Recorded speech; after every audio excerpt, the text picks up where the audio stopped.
I had a colleague who I worked quite closely with, and I remember one day she said to me, "Anya, I think you're being racially discriminated against. I think it's racism." And she was someone who was Caucasian. And I thought, no, because I'd spoken to a few people outside of work, like friends, family, and they had said the same thing. To be honest, because I was having someone constantly telling me that it's me and I need to do things in this way, I need to do things in that way, I started to feel like, no, it's me. I need to fix this. Hi everyone, and welcome to the Listen In podcast. My name's Aravana. My name is Anya. And my name's Boomy. Let's get into it. In previous podcasts, we have talked about lots of different topics. So we've talked about, getting our first jobs and things that we experienced, the challenges, the positives, the funny things. But sometimes, sometimes people go through very particular experiences that are quite, prolonged and sustained. So that's what we wanted to talk about today, is an experience that one of us had, and how she overcame it amazingly, in the hope that it will raise awareness, but also will help somebody else who may unfortunately be in the same position. We hope that nobody else goes through something like this, but please listen to Anya's story, and we'll see what we find out.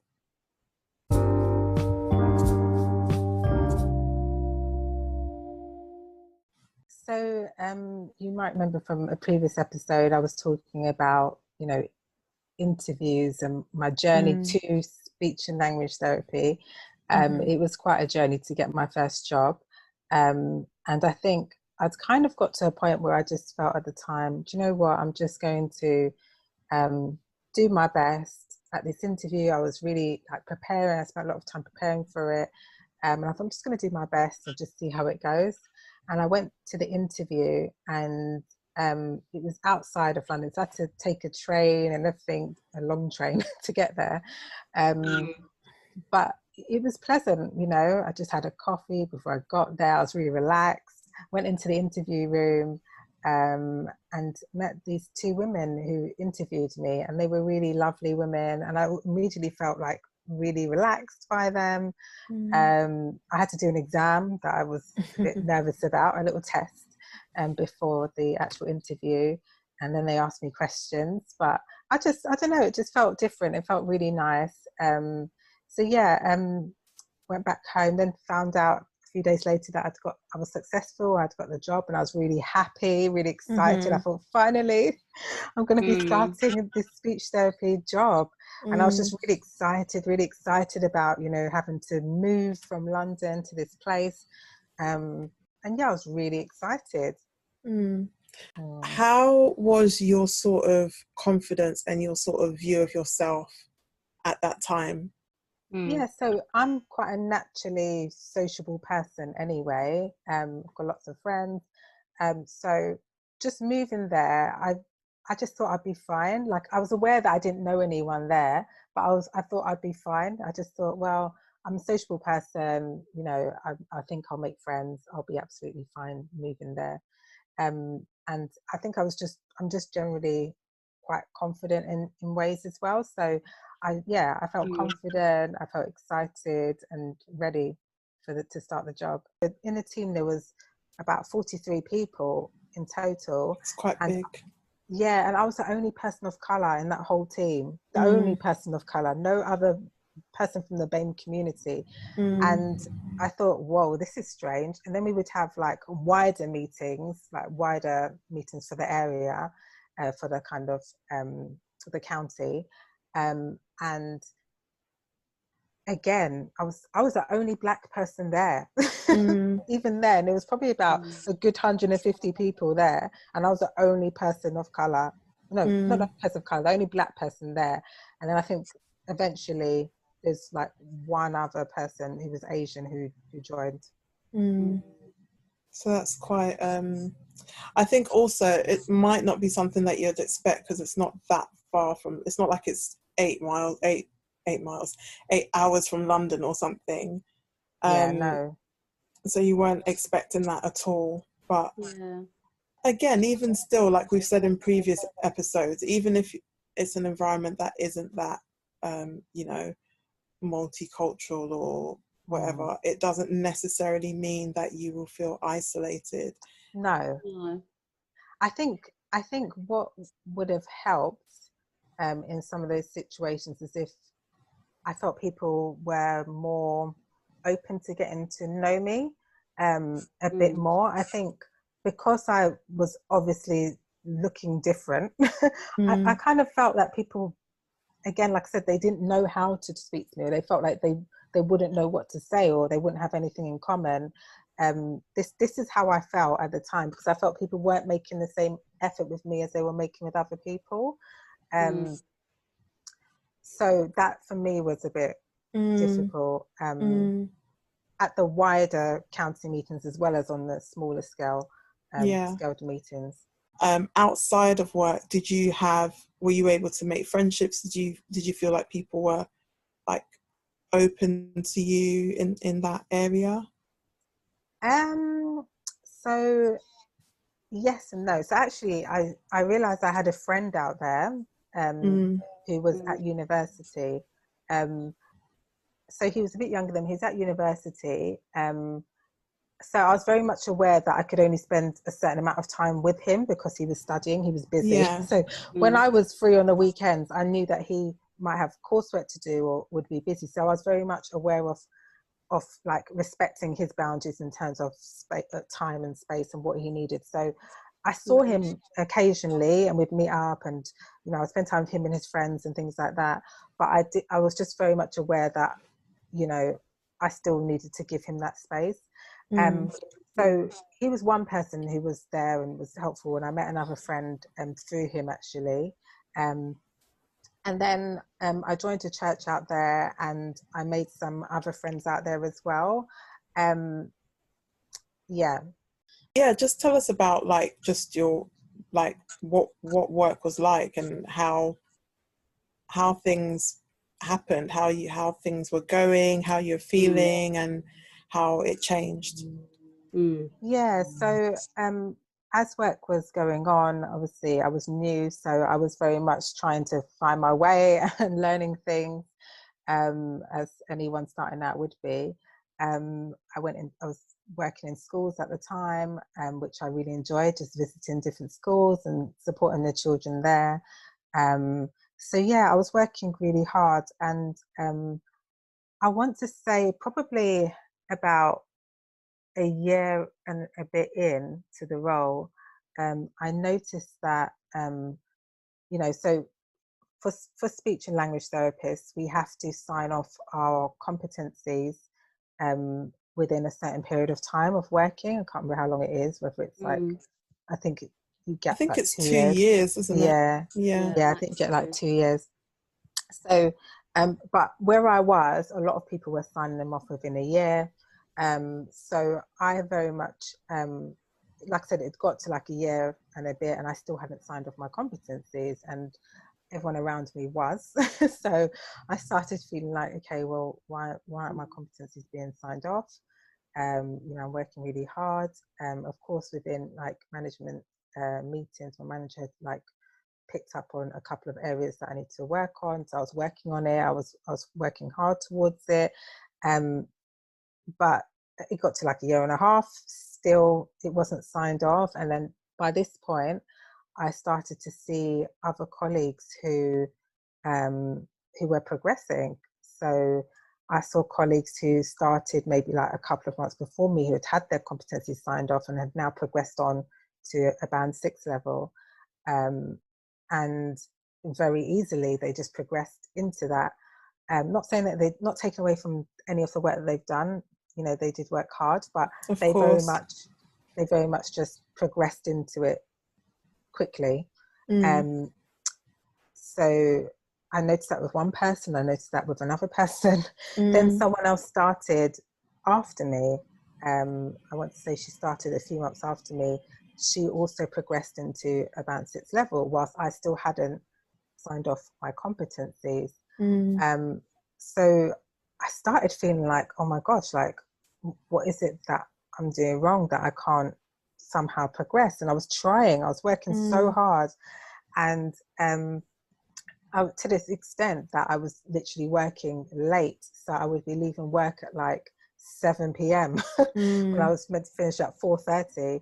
You know, I'd be like coming home and trying to do work to finish off, you know, doing work on the weekends. You know, I was trying to do that.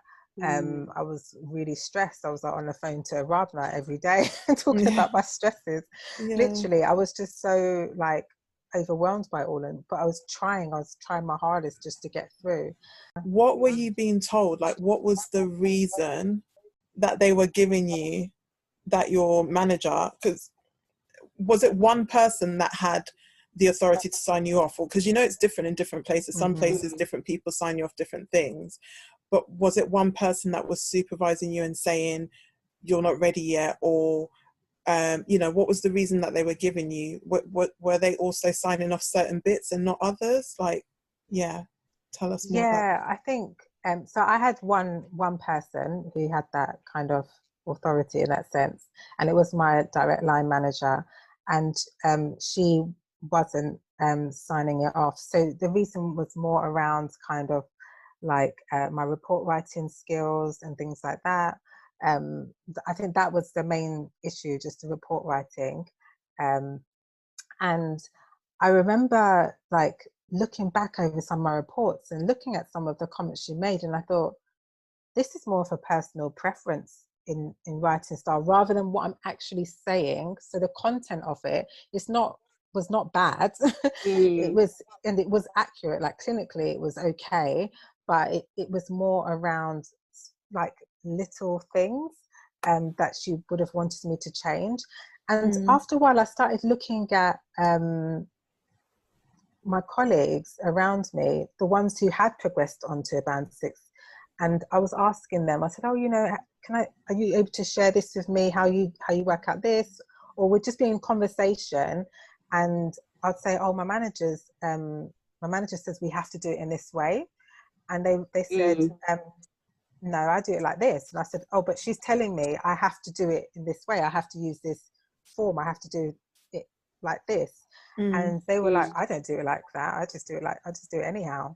And I was thinking, but who's here checking you? I then started to question, who's actually here checking that you aren't doing it and pulling you up on that? There's no one there, but there's someone who's checking me constantly with everything. And I started to think, how is this fair? And then also, I guess as time went on as well, I had a colleague who I worked quite closely with, and I remember one day she said to me, Anya, I think you're being racially discriminated against.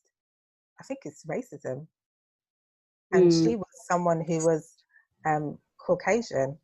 And I thought, no, because I'd spoken to a few people outside of work, like friends, family, and they had said the same thing. To be honest, because I was having someone constantly telling me that it's me and I need to do things in this way, I need to do things in that way, I started to feel like, no, it's me. I need to fix this. Hence why I started working all of the additional hours that I was doing. I felt like, no, this is me.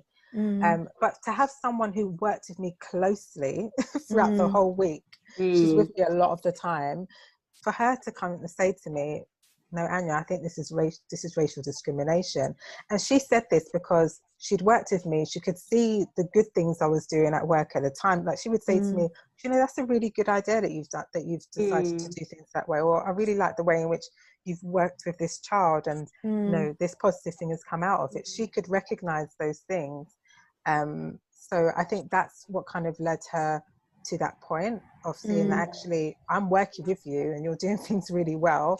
Why is it that, you know, you're being picked on in this way, I guess, or micromanaged? in terms of, sorry, Bumi. No, go on. In terms of the report writing, where you were being told like to do it this way and that way, was any help offered at all? I was going to definitely ask you that. Yeah, not really. No, it was more like, oh, you just need to write it like this, or you need to correct it like this, or you need to structure it like this. Um, but no, not really. And also, did did any other managers ever look at your work at the same time as this particular person and give different feedback? No. So this is because this was my line manager and she was the manager of the team that I was working in. She just checked it. She checked all of my reports and things like that. So she was the only one who checked my work. So I didn't really work closely with any other manager there. She was the only one that I worked with in that sense. What about the Um, other people that worked with her? Do you know if she was checking other people's like that? she wasn't, no, she Mm. wasn't. She wasn't checking their work in that way.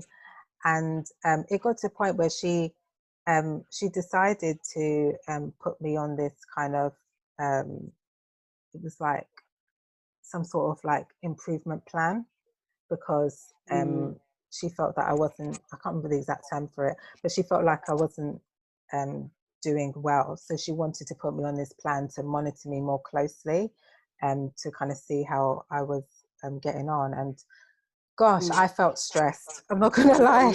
That really affected my confidence because I thought, oh my gosh, like now I'm like put on this like plan and now I'm gonna have to prove. And then like I said, I'll still be talking to colleagues and they're not even doing things in the way that she's saying that I need to be doing things. And I'm thinking, but you're even at a more advanced level. Then I spoke to those who are even more advanced than those, the newly kind of band six therapists, the ones who are a bit more experienced as band six therapists.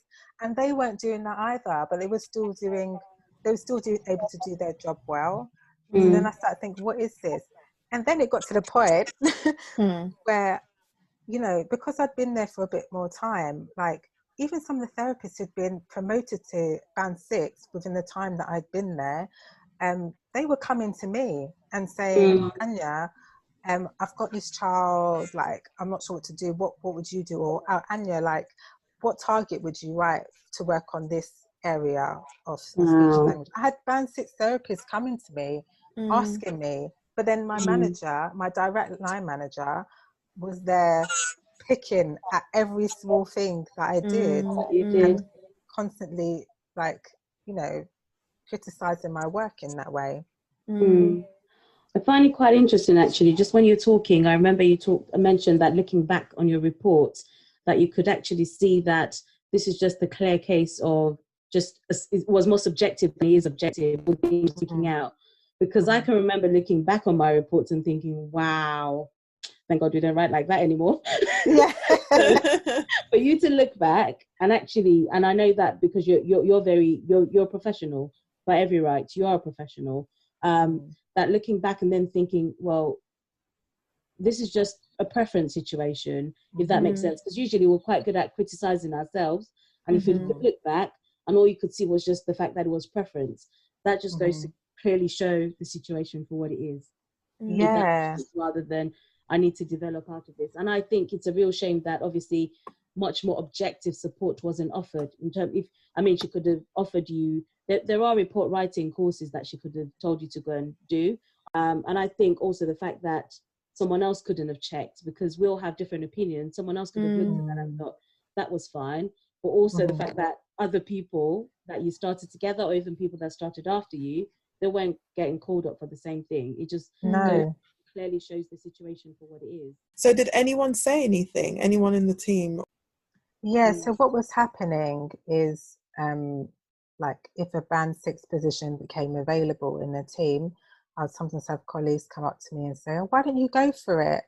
And at the time I felt really ashamed that I hadn't signed off my competencies because everyone else had.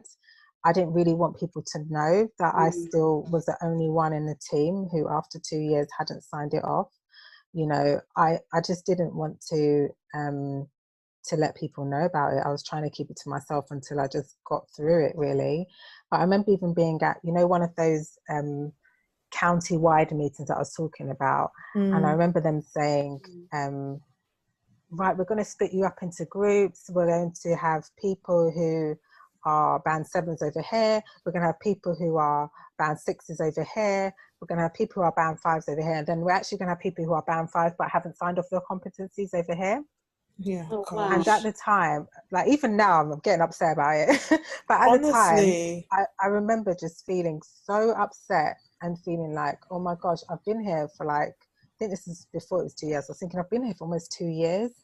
And now my whole team are going to know that I haven't even signed off my competencies. They're all going to know about the situation that I'm in. It's going to make me look incompetent as well, even though I know all of the effort I've been putting into it. I know how hard I've been working. I had people coming up to me saying to me, you're doing well, and getting compliments from the schools that I'm going into, compliments from the students that I'm working on. Yeah.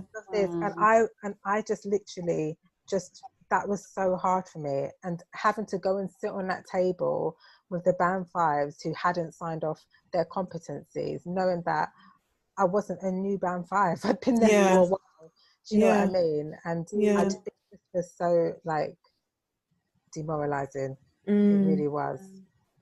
And just for people who don't work in the NHS and don't understand the system, so we have we call them bandings. So it's like your level of seniority, but it's also kind of linked to your skills and your competencies and stuff like that, how senior you are. So as speech and language therapists, when we qualify, we start off at band 5, and you have your competency. So you could be band 5 and have worked for for years for whatever reason, but then if you've just come out of uni, you'd also be a band 5 and you'd be expected to sign off these competencies. And a lot of times in jobs they do specify that they expect you to have signed them off within at most 18 months. I think most people sign them within a year. So that is quite a situation to be in, to have people who've just come out of uni to have to sit on the same table with them in front of everyone. That's really that's a really horrible situation to be in. I was going to ask if they had like a sound rationale for that sort of decision, but I know that you probably don't have the answer, so I'm not going to bug you with it. No, unfortunately. But I think, I have a few questions just coming out of this. Okay, did you feel like you could go to and I know that everything's different, like different teams and how approachable people can be and that sort of thing. Did you feel like you could take it to like probably like a band 8A, for example, or like even like the head of your service, like, because obviously even though there is a hierarchy, but if there's someone in the way, you can go above them. If I wanted to make a complaint about something I felt probably like my band 7 has done, I feel like my band 8A is approachable enough for me to go and talk to her about it, obviously as objectively without putting too much emotions in it, but like kind of like, this is what's happening, this is my opinion about it. Is there something that can be done? Did you feel like probably that person was there, available, approachable, all of that sort of thing? To be honest, I didn't really have a lot of interactions with the kind of the leads of the service. I only saw them at kind of our team meetings. I didn't really see them at many other times. So I didn't really, I didn't feel like I could really go to them. And yeah, I think because, to be honest, at the time as well, I just, for a long time of that whole journey, I felt like the issue was me. So I didn't actually feel like there was anything to challenge. I just thought, it's me, I need to try and do so. Of course, I recognized, like I said, people were complimenting, people were saying I need to go for this, but all I could really see in that time was, I don't understand, but there's clearly something wrong with me. Was the bottom line. I think just to kind of add as well, at the time it was quite difficult because I moved in with a colleague who was really lovely. I got along with her really well. But for me, that was difficult because I think I was living with someone who was in that work environment and had a completely different experience. She was one of those people who, don't get me wrong, she worked really hard. she's one of those people who came in as a band 5, worked really hard, and then progressed really quickly onto a band 6, and actually progressed really quickly onto a band 7, all within the time that I was there. So maybe she started like a few months before me, sorry, like maybe about 3 or 4 months before me, I think she started. But all within those like 2 and a bit years that I was there, she literally had progressed twice. And I still was in the same place battling. So kind of, it was quite hard, and it did really affect my mental health. Like I felt really down. I was really like really affected my confidence. And it's because I think partly as well, like I said, because I was in the house, I was kind of, I went to work, I was around that. I came home, I was around it. I was reminded of it. Do you know what I mean? And it's by no fault of her. She didn't do anything to like, it's not like she's rubbing anything in my face, or, you know, she wasn't like that at all. But I just think that, yeah, that made it quite difficult for me. But I really want to speak about, you know, what you alluded to, what you mentioned even in one of our episodes about work-life balance and you collapsing at work. Because for me, obviously lots of things happened, but for me that was a really that was one of the worst things that happened. And how you were, from my point of view, how you were treated in that situation. So do you want to speak about that a bit, like what led up to it, as much as you want to, obviously, and just the response? Yeah, I mean, I definitely was very stressed at the time, and I did mention it in my line management meetings, but there wasn't really anything done other than just, I was still on this plan that I needed to get through to prove that I deserved to kind of, I don't know, be there, I guess. So I was very much still working on that plan. So nothing really happened. So yeah, like I said, I was very stressed at work. And then one day I was at work and I just literally collapsed. I didn't know. I was like finding it really hard. My mouth was really, I kind of came back around. My mouth was really dry. I was just really, I just didn't know what was going on. And my colleague was there at the time and she was like, oh my gosh, I knew you okay. And I was like, I just don't feel well. And then the school had to call an ambulance out for me. I was so embarrassed. I know that was probably not the best emotion at the time, but I was so embarrassed about the fact that I just collapsed at work. I thought, what is this? Yes, I was taken to hospital. They ran some tests on me, and I won't go into details much about that. But yeah, I very much collapsed, and I had to be off for a while. So I've never been one to battle with health on this level. So for me, this was really very much of a shock. You know, I think the situations with everything at work, and just being in a completely different environment. I was away from family, I was away from friends. Yes, I formed a couple of friendships, but at the time I didn't feel like it was anyone who I could really call on like that, because the friendship was quite early still. So I did feel really isolated at that time. And so I was off work for, I want to say, about 3 months. And during this time, I was really anxious because I didn't know, because like I said, I hadn't been ill like this before. So my anxiety had like gone through the roof, because I was like, am I going to just collapse again? You know, so that basically I had to have like a phased return back to work and back into the role.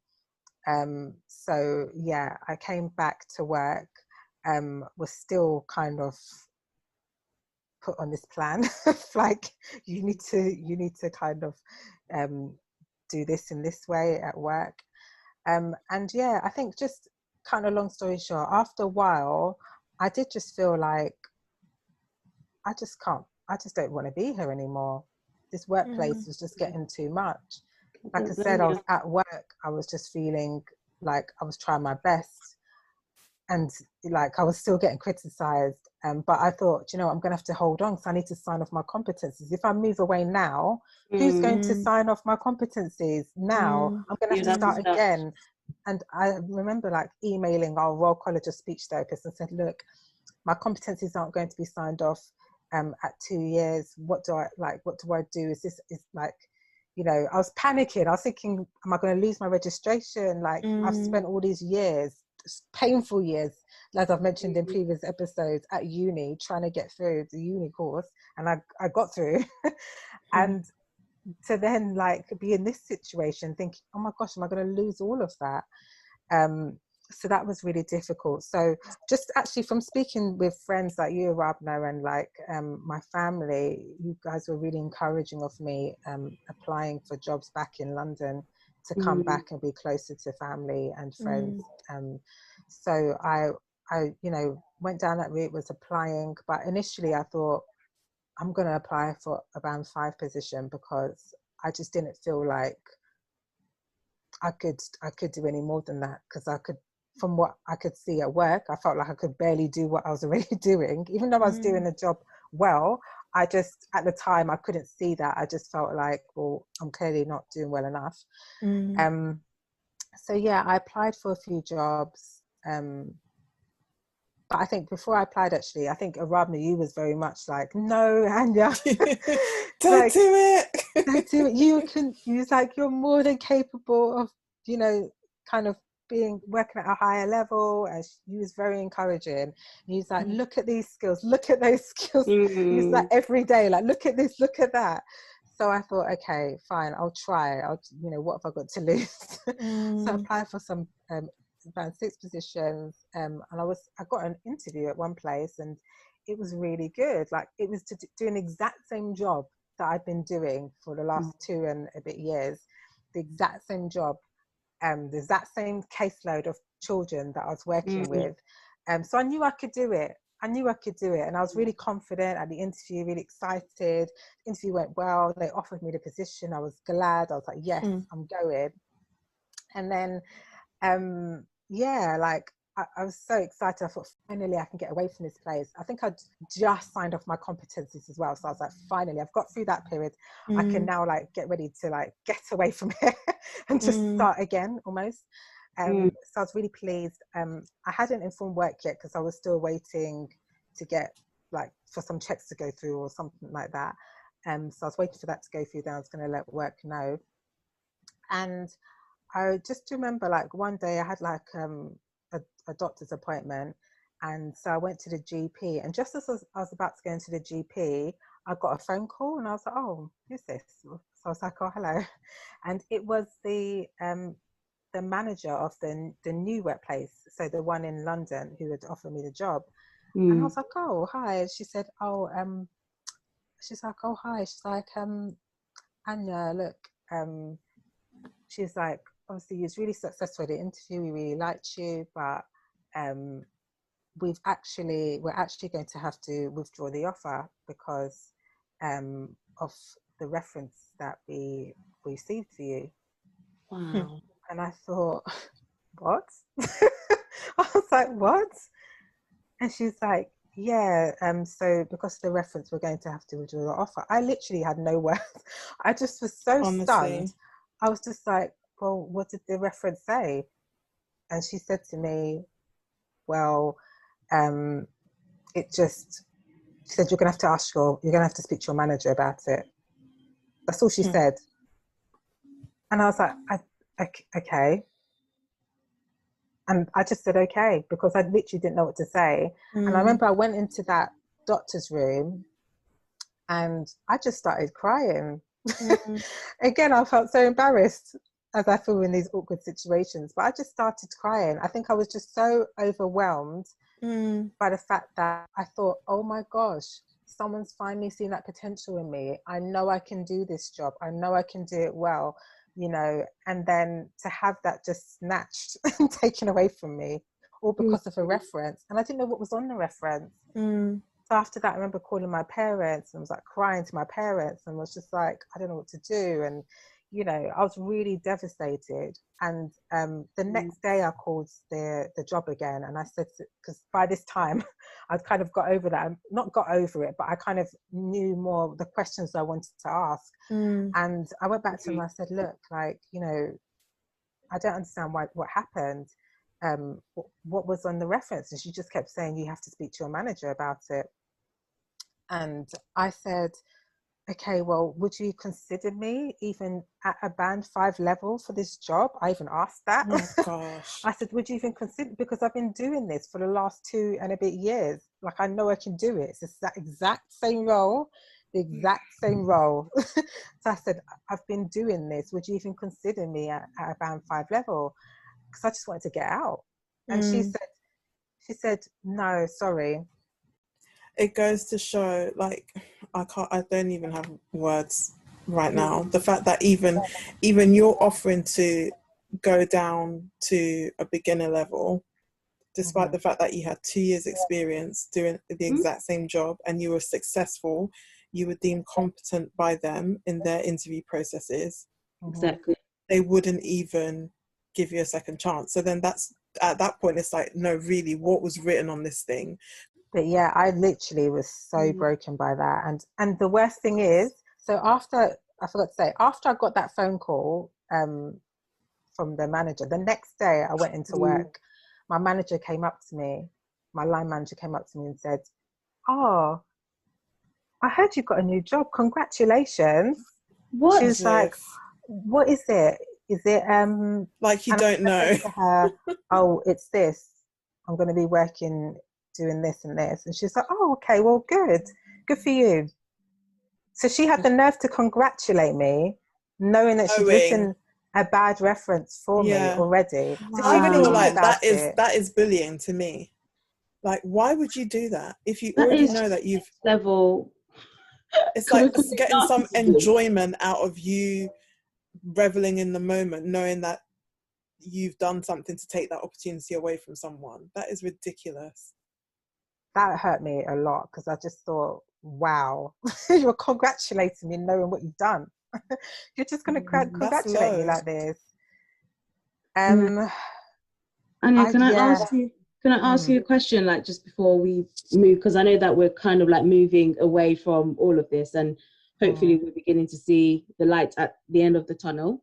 yeah. I was going to ask you, like, what changed for your competencies to then finally be signed off? Mm, Because for mm. someone who's been so resistant to signing them off for 2 years and a bit, what then changed? How were they finally signed off? I think mainly with like reports and things, I think the more that I was doing the reports, and then also, sorry, I think the more that I was doing the reports, the less things she had to comment on, because I was doing things in a specific way that she wanted them. So, like Mm. I said, a lot of the comments that she was giving me was more around the way she would have worded it, or the specific word she would have used in this place, for example, rather than the word that I use. So it was very much specific little bits and pieces. So once I started doing the exact way that she wanted me to do it, then that helped. But also, I think as well, I was getting, like I said, I was getting positive feedback from colleagues, like other speech therapists, speech therapy Mm. assistants, emails. I was getting compliments from schools, compliments from parents, You were Mm. smashing it. all that. Like, she could, like, it's almost like those things were speaking for itself. Mm. She no longer had a reason. Yeah. Mm. Anyway, so I guess when it came to me now, I got to this point where, yeah, I didn't, the job was taken away from me. I literally didn't know what to do. Like, I just didn't know what to do. And at that point, I just felt like giving up. I just thought, I'm just going to apply for any band 5, just get me out of here. Just get me out of this place. Any band 5 position, I'll just take it.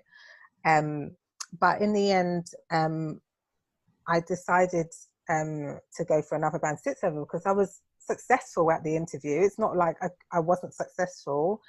Mm. Thinking about when the situation happened with my manager and the reference, I then thought, you know what, I'm going to request to see this reference so I can actually see what's been written. So I Mm. requested that. My manager was taking so long to send it to me. I eventually got it, and I was looking through the reference, and there were things that she was saying, like, Anya is able to do this with support. Anya is able to do this with support. And I was thinking, but you haven't supported me with any of this. Mm. So why are you saying that I can only do it with support? I just didn't understand. And then also there were things like I mentioned before, I had that long period off sick.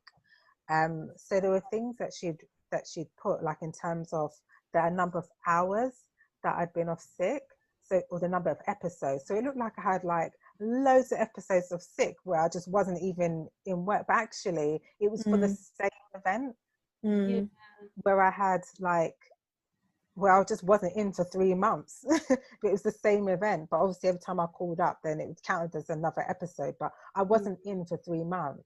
But that wasn't reflected in the reference. It just looked like I just wasn't turning up to work when I was there. And like I said, working all of those hours overtime. Doing overtime. Exactly. Oh, I was there. So I just thought, this reference is horrific. It's really bad. And it's really hurtful to see these things on paper written about me, knowing that, I didn't believe these things to be true. And so in the end, I decided to take out a grievance against her. I sought advice from a union rep as well, because I just thought, this isn't right that I've been treated this way. I started to think, no, actually, this isn't fair. And I even had another colleague come up to me and say to me, I've noticed the way that she talks to you at team meetings. She talks down to you. And I was thinking, wow, I didn't even notice this because I'm just there, just used to it. But for someone else there, again, Caucasian, to just pick up on this and say, I've noticed the way that she talks to you is different, just says something. And yeah, I took out this grievance against her. I actually had a colleague who very bravely was a witness for me for this process. She spoke up about, some of the things that she'd witnessed and the way in which I'd been treated. I remember reading somewhere that it was going to be anonymous, but that wasn't the case. They exposed who she was eventually, which is awful. I know. Went through this whole process. The whole thing is disgusting. I'm sorry. Like, I know we've been through this, but hearing it again years later, it's just like, this is just, how did they get away with this? I don't know. And behavior. Honestly, the way they treated that witness just really, it just breaks me still to today. I just think it's disgusting the way that they've done that. It's just horrible, because I think what would be really good for people who are going through similar situations now is or have witnessed other people going through these type of situations. It would be great for them to actually speak up and call people out on things, or speak up on their behalf, advocate for them when they're in a position where they don't feel like they can advocate for themselves. To take that bold step and advocate. But in order to do that, they need to feel protected. Exactly. And if as a company or organization, you're not even willing to protect those people who are going to speak up for someone on some of these major issues, then, how's that going to encourage anyone else to do the same? It's just awful. But anyway, went through this whole kind of process. I had to be interviewed and all of this, and finally got a job, band 6 job in London, and was getting ready to move. I was so thankful. In fact, before that, I managed to come to an agreement with my managers around the reference, where they agreed that they would adapt the reference, and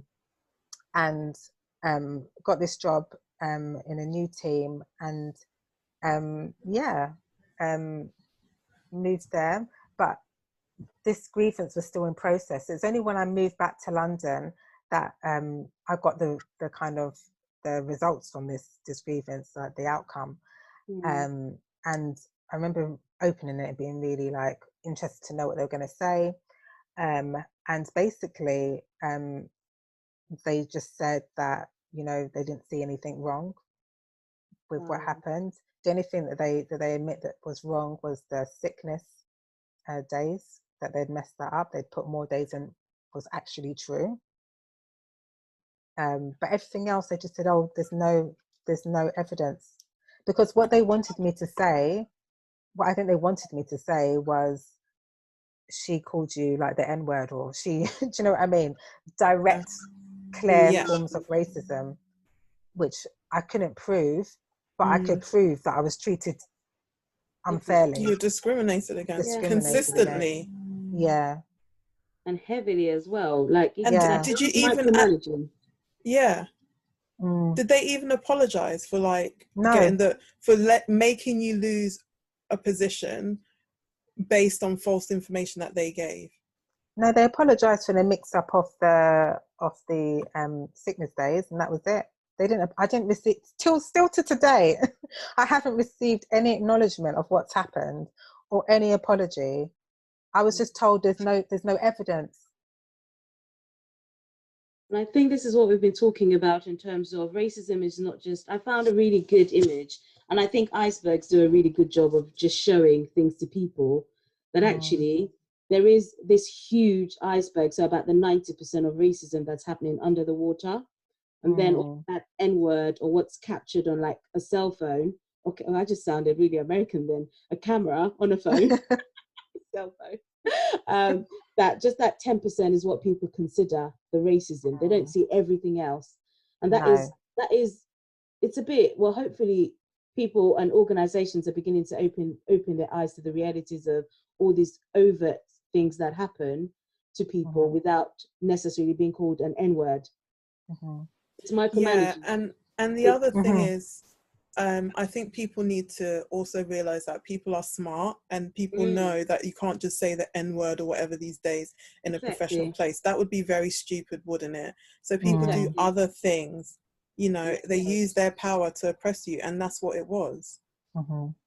And I think what's like is that your colleagues saw it as well for what it was. So your colleagues who told you that looks like racism to me, as well as the colleague who said, I've seen her talk down to you. I think that's really important, because I think when you're in a situation, you can't see all the things. I've seen people go through that actually, looking from the outside in and from the objective perspective, actually my emotions are not involved.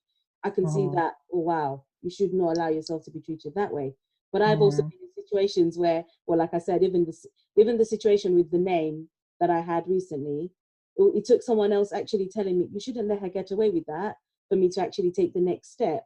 And I think it's important that we had to look out for each other. And also what would help, like you said, Anya, is actually the fact that whistleblowers have to feel protected, or even like witnesses.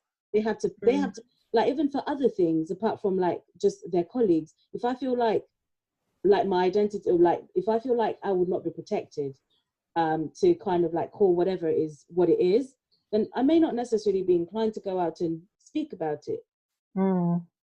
Yeah, that is Exactly.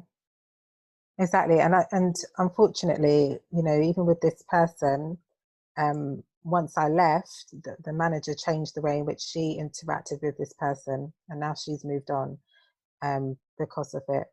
And I just think it's just been dealt with really badly. Yeah, it's just not a good situation at all. No. But you know, following that situation, like I said, I moved back to London, started with a new team. You know, it just felt so different. Just I remember walking in to the office and seeing a very diverse team culturally, and then going into schools and seeing diverse staff. When I even went in the schools in the last area that I was working in, like in my first job, I was the only black person there again, or the only other or black member of staff there, you know. There'll be like one or two black children in the whole school. So actually to be in this kind of environment in London, where there were like Asian colleagues, there were black colleagues, there were white colleagues, there were, you know, Chinese colleagues. It was such a diverse team that I immediately just felt relaxed. Like I felt like, oh, there's other people who are different here, you know. And it was quite nice, because even when I was working with the families, I saw families from similar places to where I was from culturally. So I felt like for some of them, they kind of relaxed a bit more when they were speaking to me. And I felt like I could understand certain aspects of their culture a bit more. So it just felt so different. And, you know, I'm so thankful for this team, because they have been so supportive in terms of seeing the skills that I have. They've pushed me towards training. They've definitely supported me in terms of my professional development.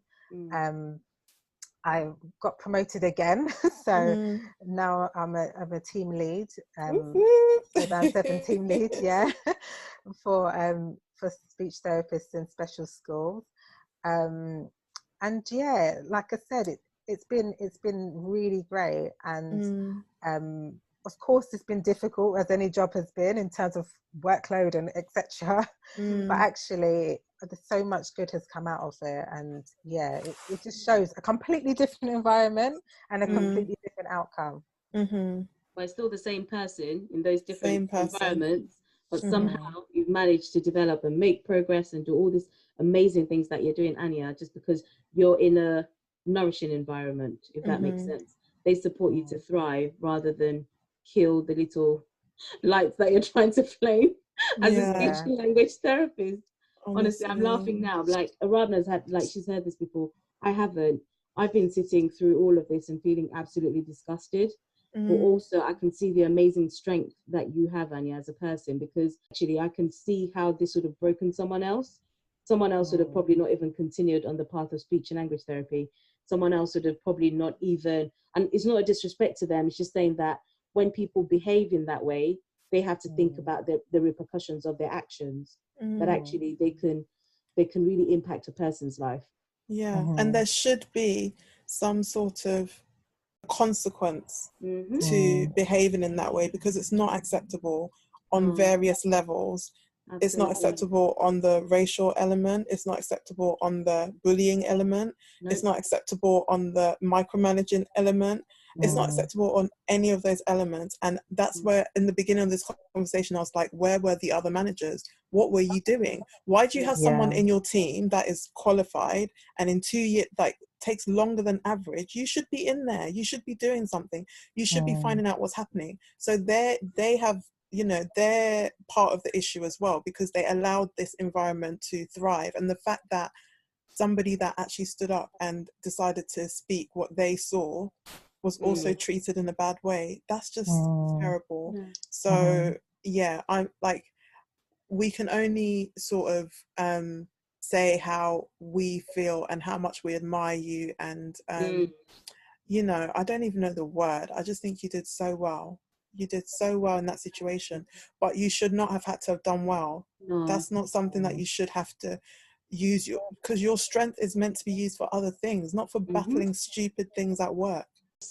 They still didn't put anything in place to support you. They still didn't No. consider that it's all those many hours that you're putting in, all of that challenge. And I know that, like, there's a big, within our profession, there's that big push for like managing your own health. But actually, work is making it difficult for me to manage my health. And they still Mm. didn't do anything about it. That is just No. downright disgusting. Like, it's just absolutely disgusting. It's And I so think what bad. I find challenging with all of this situation, what I found a bit upsetting as well, is the fact that you couldn't then approach people above her. Mm, In my Mm. team, I can I always praise my band 8A, and she knows because I say to her all the time. There was a time I had to write her a card because she defends us. She would go to meetings with commissioners and all these other people above her, and she's fighting Mm. our corner, if Mm. that makes sense. And you can tell that she just does it because she's like, no, they're on the field. I know what they're going through, and she's Mm. approachable. I've never had cause to report my band 7, but I wouldn't. If I had to, I feel like at least there'll be something. It may not be all the answers that I want, but I feel like there'll be something that'll come out of it, if that makes sense. So to Mm. then be in that team where there wasn't even anybody else who could call her out, well, it just goes to show, because then you put out a grievance against them, they still didn't manage it in a very positive way. It just goes to Mm. show what that team's like. So you're better off with that all. So I was just going to ask you, Anya, what sort of things did you feel you're doing within that time? I know that you had obviously a partner supporting you and your family support in London. Were there things probably locally or things you could do like that you found that you were doing within that time just to manage like stress level and manage like anxiety and as well as manage just your general mental health?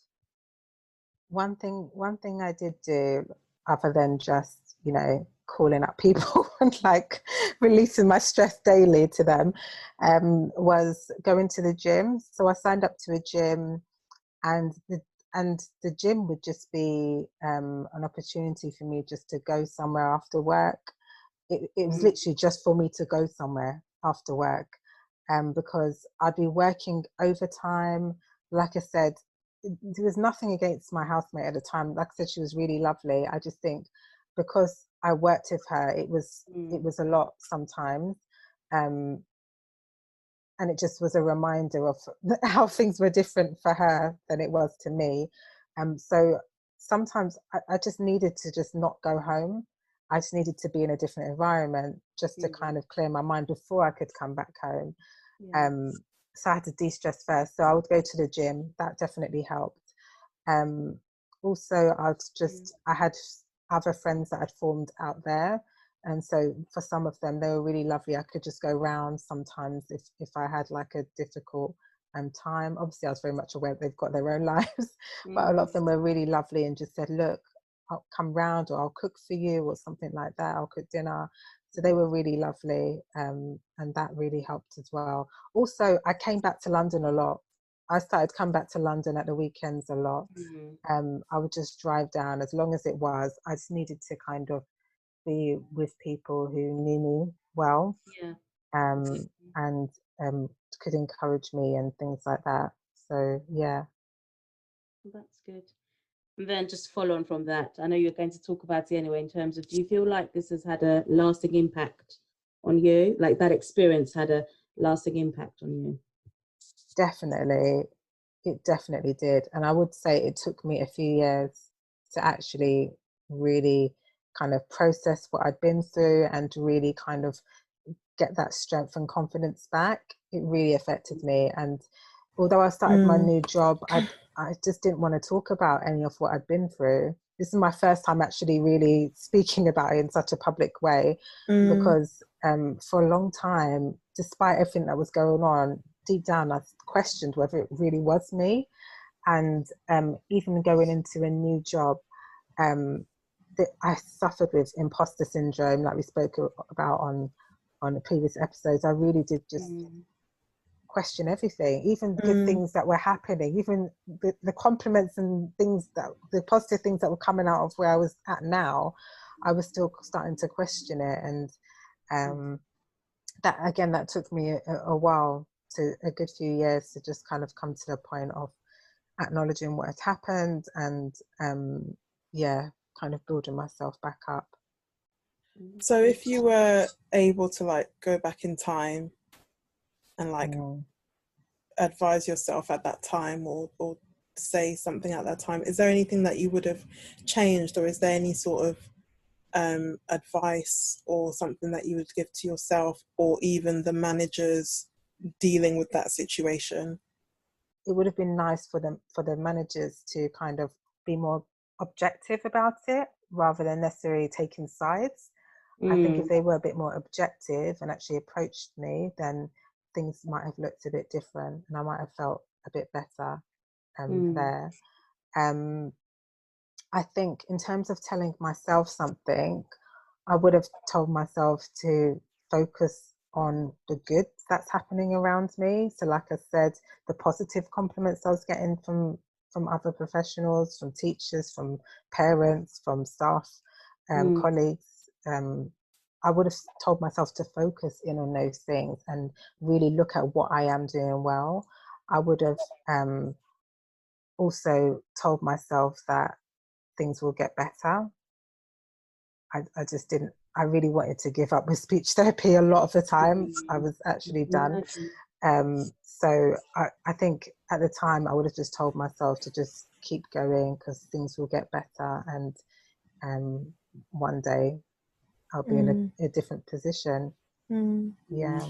And I think coming into like the present and now with a lot of the stuff that is going on in terms of encouraging diversity, encouraging people to think about their own sort of racial biases and all of those sort of things, like, is there anything that you want to say or that any of us want to say about this? Just to say, actually, on the back of that, so now I'm about to start a role at work as one of the BME ambassadors for children's services. So as part of that role, I will be kind of sharing some of my story with other professionals, other teams, as well as kind of helping to promote diversity and inclusion across our trust, as well as potentially doing some training days. So I'm really excited for that. And I think my main passion is just that no one ever has to go through what I went through. And also so that if anyone is going through something where they feel that they are being discriminated against, that they've got someone to talk to, and someone who could potentially advocate on their behalf.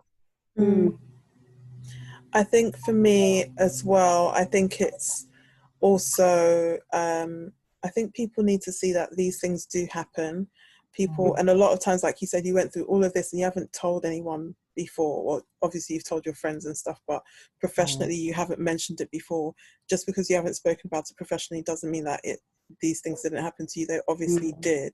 So I think that the reality is that there's so many things that happen. There's so much discrimination that goes on. And a lot of times it's not going to be clear racism, quote unquote clear, because, you know, that's just, even that is a funny term. But I think, like we said earlier on in the conversation, people think that being racist is a very overt thing. So saying racial slurs or things like that. A lot of times it's more these other things, these sort of quote unquote microaggressions, or people using their power to oppress people in a particular way, stopping them from progressing, or being discriminatory in the way that they assess their work compared to other people. All of those things have a massive impact on someone and can really impact them. Fortunately, Anya is you know, in a position where she has a very strong support network. She's very resilient. She's, you know, all of these things, and it still impacted her in a big way. So what about people who don't have all of that and are going through the same thing? What are they supposed to do? So I think it's time for people to actually start opening their eyes a bit more and opening their ears, and acknowledging that these things happen, and trying to put things in place to make sure that it doesn't happen anymore as much as possible, and making it safe for people to actually speak up. Because otherwise, what's the point? What's the point of all of these events and statements? And for me personally, like, keep your statements. I don't need statements. People need actions, you know, that makes their lives better, not a statement. So a statement is nice, fine. Sometimes you have to do that for whatever reason. I acknowledge that. But actually, how is that impacting on somebody's everyday life when they're not in the wrong? I'm not talking about people who are actually, let's say, incompetent, and they do need that sort of approach of improving here, there and everywhere. That's not what we're talking about. We're talking about someone being treated unfairly for a range of reasons, including racial biases. So yeah, definitely. Thank you very much for sharing that, Anya. I'm sure it was a lot to just kind of put it laid out. Thank you. Like, and like, it's not just like sharing with just the three of us. This is going to be out there, so I can imagine. And knowing what I know of you, like, this is a huge step, I think. So yeah, well, it takes a lot of bravery. So well done, yeah.